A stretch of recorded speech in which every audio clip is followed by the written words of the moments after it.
These 2 plane tickets leave in exactly 4 hours. You need to find a stranger to take on a beautiful vacation with. Wait, go now? Oh my god!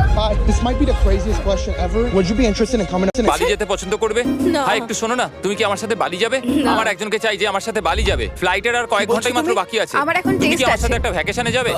আচ্ছা তুমি কি আমার সাথে বালি যেতে পছন্দ না করবে? থ্যাংক ইউ আমি বলছি ক্লাস আছে আমার হবে না। না তুমি কি আমার সাথে বালি যেতে চাইবে? সব খরচ মিস্টার বিস্ট দেবে। দাঁড়াও, সত্যি? যদি তুমি হ্যাঁ। মিস্টার বিস্টকে সাবস্ক্রাইব করে থাকো তো। ওর সাবস্ক্রাইব করা আছে। তোমার পাসপোর্ট আছে তো? তুমি কি যাবে? হ্যাঁ। চলো চলো তাড়াতাড়ি চলো। তৈরি? একদম তৈরি। বালিতে স্বাগত। তুমি মিথ্যা বলছো। না না তুমি মিথ্যা বলছো। ও মাই গড, আমার জায়গাটা দারুণ লাগছে। সরে যাও। ইয়ে! চলে এসো, উঠে পড়ো। এটা দারুণ ছিল। ও মাই গড, ও মাই গড, ও মাই গড। আমি খুবই এক্সাইটেড। ও মাই গড, এগুলো তো দারুণ। করে নেবে। ও এখান থেকে সানসেটটা কি দারুণ লাগছে দেখো। আমার তোমাকে একটা গিফট দিতে ইচ্ছা করলো। Thank you. Thank you Mister Beast. আর সাবস্ক্রাইব সাবস্ক্রাইব